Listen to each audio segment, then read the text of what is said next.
جے جو اسائیں تمام سبری کے انتظار ہو سریلی آواز جو مالک وادی مہران جو عظیم نعت خوان محترم جناب الحاج حاجی امداد اللہ فلپوٹو صاحب جن کے وہ آواز ساموں اما کے گرمائے اے مشرکن کے شرمائے محترم جناب الحاج حاجی امداد اللہ فلپوٹو صاحب نعرے تکبیر نعرے جو جواب مجاہدن واگر ملن کھبے تاکہ حاجی صاحب کے خبر پوے تہی گوٹ مجاہدن جو آہے اے سب مجاہد بہتلہن بالکل بے جا بینت فضا میں لہرائے کرے نعرے جو جواب ملن کھبے نعرے تکبیر نعرے تکبیر شان رسالت ختم نبوت جمیع علماء اسلام الحاج امداد اللہ فلپوٹو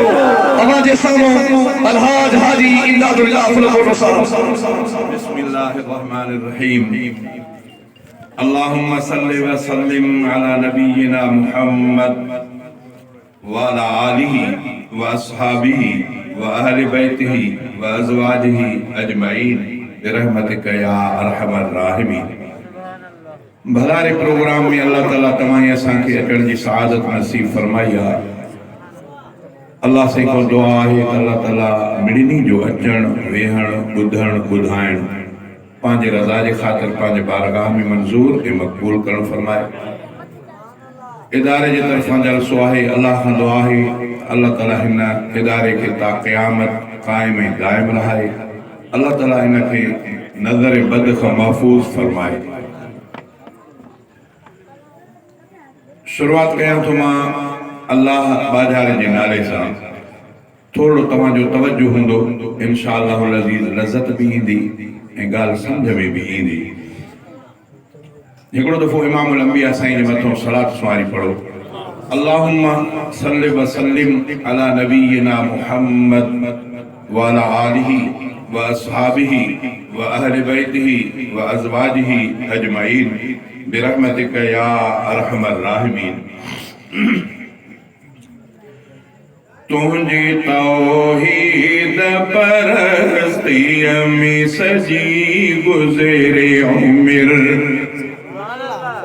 مجھے توحید پرستی میں سجی گزرے عمر شرک بدعت جے گناہن میں نہ گزرے کو پہر مجھے توحید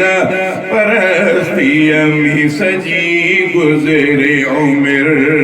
مجھے توحید پرستی میں سجی گزرے عمر شرک بدعت جے گناہن میں نہ گزرے کو پہر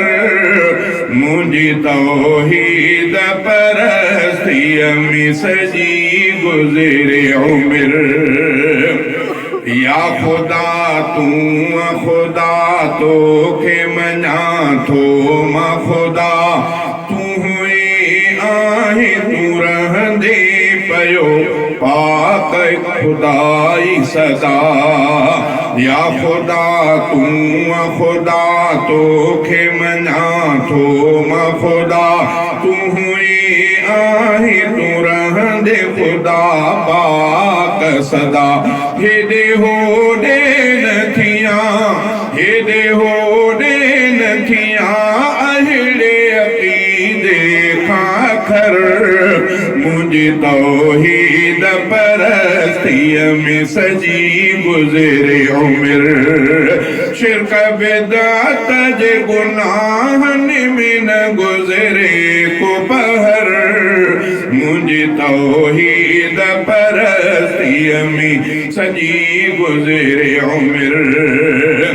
دین اسلام جو ہر حکم منی دو مارہا بری سنگت اے برائن کا صدا پاسے ہو جا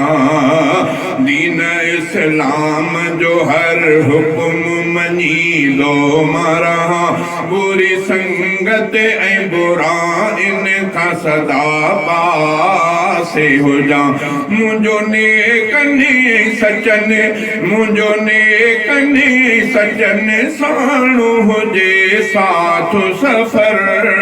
मुंहिंजी तौहीद परस्तीअ में सजी गुज़रे उमिरि मूंॾे हाले जवी जंहिं महल सुरी मौत अचे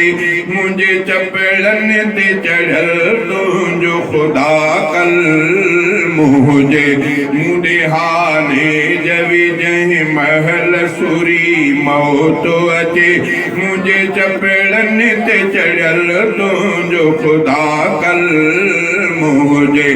मौत कलमे साथिए मौत कलमे साथिए नूर सां भरजे पो क़बर मुंहिंजी तौहीद परस्तीअ में सजी गुज़रे उमिरि मुंहिंजी तौहीद परस्तीअ में सजी गुज़रे उमिरि शिरक बिदअत जे गुनाहनि में न गुज़रे को पहर मुंहिंजी तौहीद परस्तीअ में सजी गुज़रे उमिरि